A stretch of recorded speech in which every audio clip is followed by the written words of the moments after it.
নমস্কার বন্ধুরা, অতিথিস ডেলি ব্লগে আপনাদের সবাইকে জানাই সুস্বাগতম। আজকে আমি চিংড়ি মাছ দিয়ে পুঁই শাকের তরকারি রান্না করব।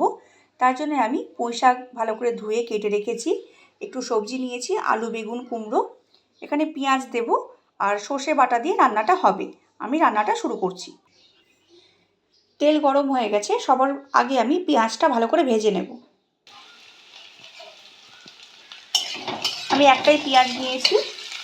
আপনারা মনে করলে কিন্তু পেঁয়াজটাকে স্কিপ করতে পারেন। পেঁয়াজ ছাড়াও কিন্তু পুঁই শাকের রান্নাটা ভালোই হয় চিংড়ি মাছ দিয়ে।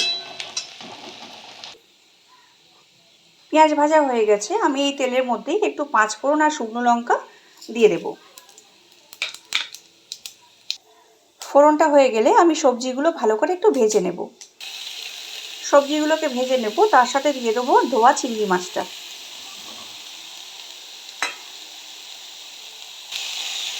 চিংড়ি মাছটাও সবজির সাথে ভাজা করা হয়ে যাবে, আলাদা করে ভাজা করার কোনো দরকার নেই। দেখতেই পাচ্ছেন চিংড়ি মাছের কালারটা বেশ চেঞ্জ হয়ে গিয়েছে। তরকারিটা বেশ ভালো করে ভাজা হয়ে গিয়েছে। আমি এবার এর মধ্যে পুঁই শাকটা দিয়ে দেব।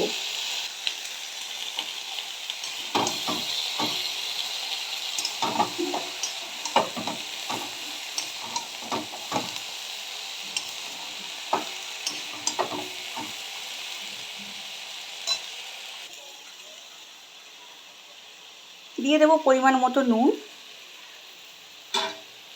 হলুদ দিয়ে দিলাম, আর সামান্য একটুখানি চিনি দিয়ে দিচ্ছি।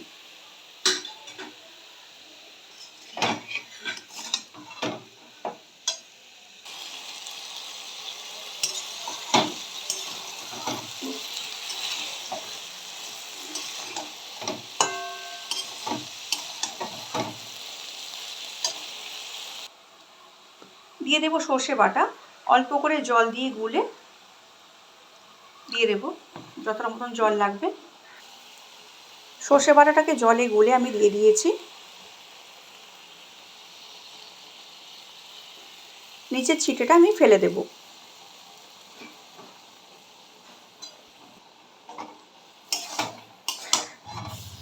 আমি এবার তরকারিটা ঢাকা চাপা দিয়ে রান্নাটা করে নেব। খুব বেশিক্ষণ সময় লাগবে না। পুঁই শাকের তরকারিটা বেশ রান্না হয়ে গিয়েছে, জলটাও টেনে গেছে। আর একটু অল্প করে আমি জলটা শুকিয়ে নেব।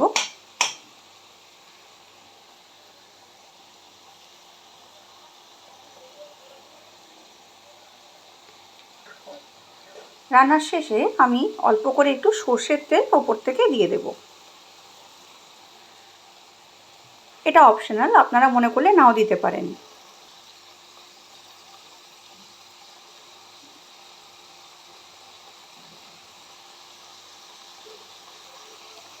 সাধারণ ঘরোয়া কিছু সামান্য মশলা দিয়ে রান্না করলে রান্নাবান্না কিন্তু খেতে খুব সুন্দর হয়। অনেক বেশি মশলা দেওয়ার কিন্তু কোনো দরকার হয় না।